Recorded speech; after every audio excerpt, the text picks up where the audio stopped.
Alors, bonjour les amis, on retrouve notre évangile de Luc, chapitre 21, maintenant les versets 12 à 19. Mais avant tout cela, on portera la main sur vous et on vous persécutera.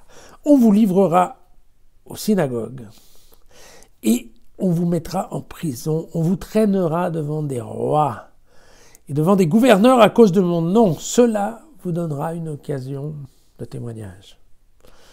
Mettez-vous en tête que vous n'avez pas à préparer votre défense, car moi je vous donnerai un langage et une sagesse que ne pourra contrarier ni contredire aucun de ceux qui seront contre vous.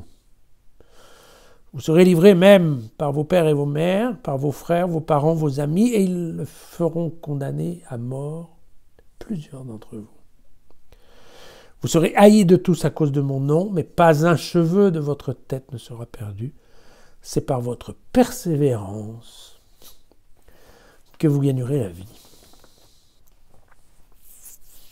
Alors, en effet, Jésus, en tout cas dans le texte de Luc, quitte assez brusquement le discours apocalyptique, donc dans lequel on a cette vision, peut-être vous vous souvenez, du Fils de l'homme qui apparaît dans la puissance et dans la gloire, avec en effet un certain nombre de signes, un peu catastrophiques éventuellement, typique des apocalypses juives, et puis tout d'un coup, là, ils repartent sur la persécution, en disant, bon, ok, il y a tout ce qui va se passer, mais entre-temps, ce qui est important que vous compreniez, c'est qu'entre-temps, il va y avoir la persécution. Voilà. Encore une fois, il est possible que Jésus ait déjà eu l'idée que ça allait être compliqué de démarrer une nouvelle religion et que donc, évidemment, il y aurait des problèmes et que, on en a déjà parlé, les problèmes entre autres, prendre une nouvelle religion dans une famille, ça allait créer des tensions, donc ça, il s'en doutait.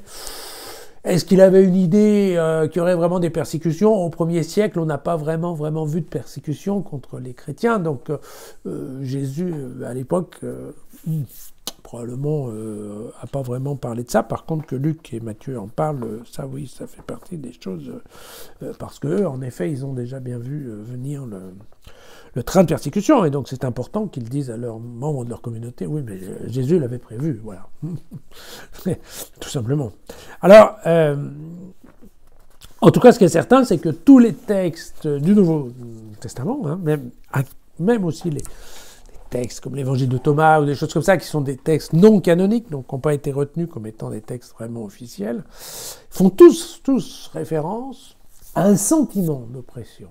C'est-à-dire que globalement, même si dans les faits on n'est pas sûr qu'il y avait des persécutions, ce qui est vrai, c'est que globalement les chrétiens du 1er siècle vivaient avec un très fort sentiment d'oppression, de menace. C'était pas cool, voilà. Être chrétien en temps de Jésus n'était pas cool, et ça a duré pendant un certain moment. Je dis pas qu'aujourd'hui ce soit facile, mais à l'époque c'était vraiment un peu pesant. Voilà.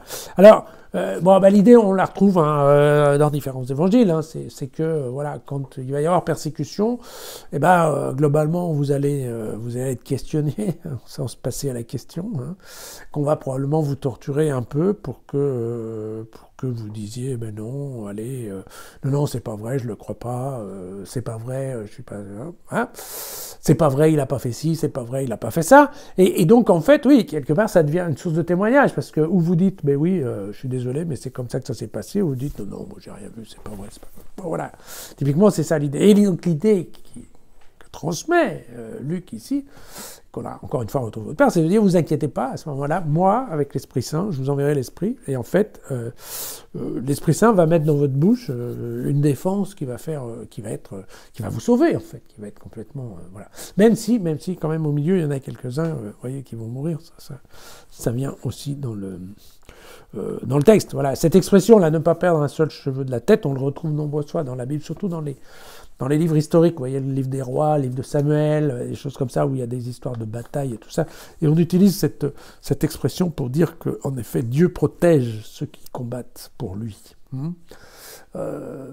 Juste pour mémoire, vous vous souvenez la fameuse histoire que l'on verra, mais alors là, un peu plus dans quelques mois, hein, voire plus, qui est dans le livre des Juges, vous savez, où on parle de la fameuse histoire de Samson, oui, le Samson et Dalila, absolument, qui obtenait sa force dans ses cheveux. Hein. Donc évidemment, quand on les coupe les cheveux, vous voyez, on est typiquement dans ce genre de référence. Voilà. C'est vrai que chez les Juifs, voilà, les cheveux donnent de la force.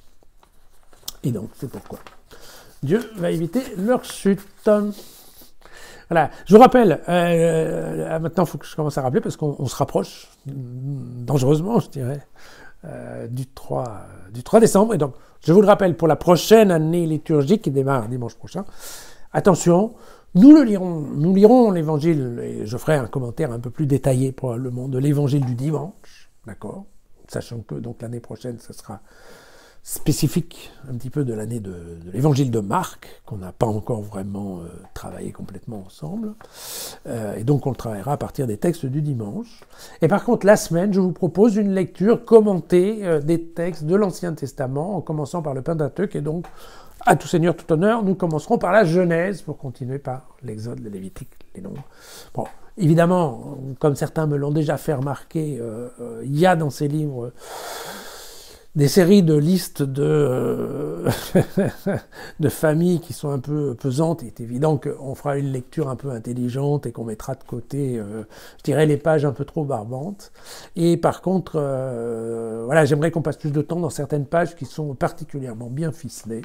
Et je pense que tous, on ne connaît pas bien, on a des idées sur... D'abord, on a du mal à faire la différence entre les textes et puis les légendes.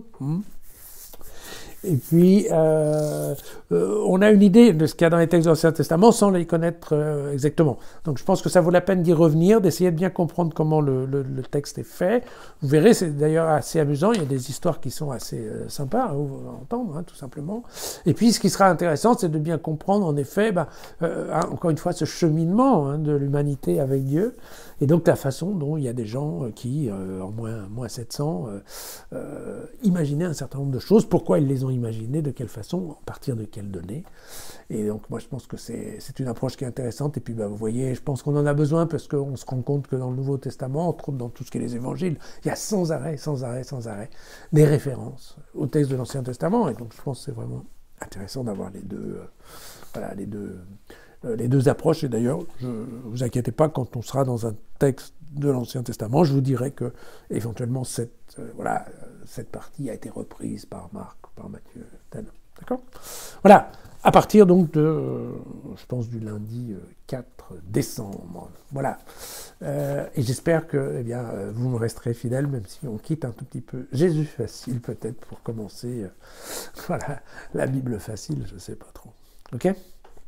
À demain.